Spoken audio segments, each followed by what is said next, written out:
Hey everyone, Megan Olivi here, and today I am joined by the challenger to the UFC's bantamweight belt, Cody Garbrandt.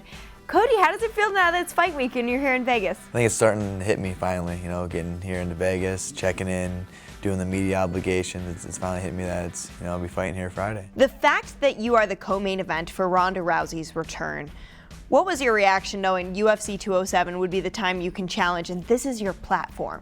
Very excited, with Rousey's return, her and Nunes are going to go out and have a good fight. But, I'm looking forward to fighting Dominick. It could have been wherever. It could have been in Kansas, could have been wherever. I'm just excited to fight that guy. I've been anxiously, waiting to get my hands on him since I was a teenager. I've read and I've seen interviews where you said you watched him in the WEC. What did you think about him as a fighter then and his style? He was very different for that time.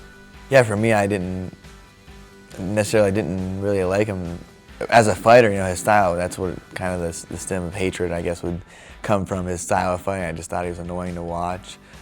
Even when he got announced that he would say he was a boxer wrestler and throwing punches from your hips and stuff like that. It's not, I come from a boxing and wrestling background, so I just didn't think that it was, I thought it was cliche that he would say that. And I kind of was annoyed by his fighting style, so that's where it stemmed from, me wanting to fight him. Plus, he was the world champion at the time. Do you feel like he has evolved since you watched him in the WC? I would say since then, yeah. I mean, he should have evolved, but I mean, he has similar, very unorthodox. His footwork, the way he strikes is similar. I mean, I think he's the same fighter from the past 5 years, from his return, after being injured and coming back. He has the same patterns and how he moves around and everything. His takedown, his takedown defense, how he tries to use his wrestling in defense. I mean, he's a defensive fighter, so he's the same fighter to me. The only thing that's changed is that he's had 2 ACL surgeries and he's much older. And you are a completely different fighter than where you were 5 years ago. Do you feel like that's a big benefit for you, that we've only seen Cody the knockout artist and we don't know Cody the Ohio State champion? Definitely. I mean, it plays a huge factor into me being able to do what I do out there. Everyone sees the knockout. Huge right hand! Almeida's out! Cody Garbrandt by first round knockout! They really don't know until I'm in there, the speed and the power. And then, they try to take me down and then they kind of, get discouraged because they can't take me down and they got to stand with me. So it's nice to be able to go out there and know that I have all the tools, in my bag to if I have to pull them out and use them. But up to this point, I've stuck with my wrestling and boxing, a little bit of kickboxing. Dominick's a great fighter like he is, and makes me pull out my tool bag to use all my arsenal. Then that's what I'm excited to do, to reach and grow as a fighter in there. Dominick is a real student of the game. He analyzes tape for a living with his job for Fox. Do you feel like it does benefit you, the fact that there's not all of this grappling footage of you, there's not a ton of wrestling footage, and the fact that he might not know what's coming in terms of when this fight goes to the canvas, if it does? Definitely. I think Dominick is very desperate to know what kind of fighter I am in there, especially in bad positions, or what happens if you take Cody down, or what happens if you're in the 3rd and 4th or 5th round. He's desperate to know what kind of fighter I am in there. So it's curious to see what kind of his game plan he's going to take into this fight. With me knowing that I have knockout power, and not having much footage on my grappling or ground, or really much footage, like my fights in the knockouts. But he's smart. He breaks down. He knows how tough I am and knows that he's in for a really tough fight. When you guys had the kind of talk back situation on Fox in Sacramento, you could tell that you don't like each other, but you could tell that you both seem to get on each other's nerves. Does that happen with you for opponents? Is it kind of like a Diaz brother where you have to really not like somebody to fight them? I always kind of have like ill will towards my adversaries that I'm fighting. It's a man that's trying to take a dream, steal a dream from you. And so as soon as I signed the contract, I kind of like, oh, this guy thinks he can beat me. So that's already strike one for me, no matter who the opponent is. It just happens to be Dominick, and he's just very annoying, and I'm excited to fight him. How do you make sure you take that emotional response and put it to the side when you step in the octagon? Through training, you get in there and you get frustrated in training, and my opponents, my training partners were able to frustrate me in there and move around and simulate Dominick. But also, it's just another fight. You can't let emotions play into part. I'm a very emotional fighter, but I use controlled. I'm very controlled in there. I use my controlled aggression, and just knowing, that His fighting style is completely different to mine. I got to stick to what I know, what I do best, and look for the openings, and then use the openings and take them out. Like I said, he's gonna dance around and just be calm in there no matter what happens. You mentioned your team. How do you feel Team Alpha Male has been able to prepare you for this? I've had a lot of one-on-one attention from all my training partners and coaches. Justin Buchholz I think he's cornered against Dominick Cruz 27 rounds. Uriah's fought him 3 times.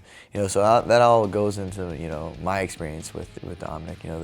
They know him like the back of his hand, and it's they got me ready. As best as they could for this fight. Now the ball's on my court to go out there and just kind of perform and get the W. We don't see you go past the first round very often. Now that this is pushing for 5 rounds, it could potentially go a full 25 minutes. How do you make sure your cardio's on point? How do you make sure you don't push it too far? Yeah, it's a balance. A balance of not overtraining, doing just enough to be able to push, for 5 rounds hard. And like some of my coaches and teammates have, prepared me.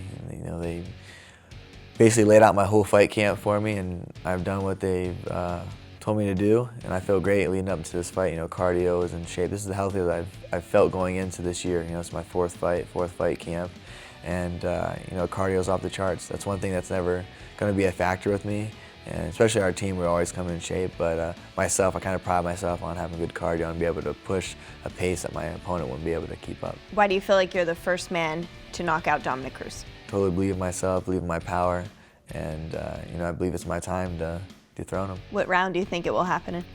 Early on I think first or second round. Depends on what kind of fight he brings to me. If Dominick comes out and tries to attack me, then I'll take him out early. But if he's the regular Dominick Cruz who's very evasive and tries to be really elusive in there, then I'll take some time. I'll stay calm, stay patient, pick my shots, and take him out in the first or second round. I want to ask you about Maddox. Obviously, he's very special to you. He's walked you to the octagon before. I heard that he's got a little spot in his Cody cave. Yeah. Can you tell me about this? Yeah, we went and did filming when we announced that he was able to walk me out to my fight. And I was kind of in shock by it. I haven't seen it before, and he has all of our pictures up and the old gloves I gave him and some amateur titles that I won that I gave it to him. And they had a little spot on the wall that said, Cody's championship belt, and he had it there. It was like a piece of paper, and I was like, wow, this kid's manifesting this. This is years ago. This is over almost 2 years ago, and it's exciting to see how happy and excited he is for me, and knows how big of a fight it is for me as well. To be a world champion, and just to know that that's what he wants. He wants that gold belt, and it's my job to give it to him. As a kid who struggled with so much, Maddox has obviously been a big inspiration for you. What kind of emotions does that evoke in you? The fact that this child who has fought for his life is now believing in you for what you do for a living. Yeah, we made a pact, or made a promise to each other that he would beat leukemia and I would make it to the UFC. And that kid, he's been in remission for 2.5 years now. He's 10 years old. He's kept his deal of it, and we keep adding goals. Just in like life. So we reach this goal, we're adding another goal. And he was able to walk me out in July to the fight, and we kind of put that to rest. And we were like, hey, the next time you walk me out, be for a world title shot, and for my world title shot. And the UFC has granted that he's able to walk me down to this fight, and I was able to call him last week, and him and his family, and he was ecstatic. He dropped the phone, and his dad grabbed the phone and said that Maddox was running up and down the hallway. So he's so happy, to be able to beat and face what he's faced in his life, to be able to have good times here. Something he's looked forward to since he's been fighting for his life. He gets to finally walk me down to a world championship fight. He gets to be there. He's been there every step of the way, and can't be more thankful for how our bond that we have and the relationship we have. Wow, that's really special for both of you. Best of luck to you, Cody. Thank you, Megan. We're really looking forward to this fight. This is the co-main event of UFC 207, Cody Garbrandt versus Dominick Cruz.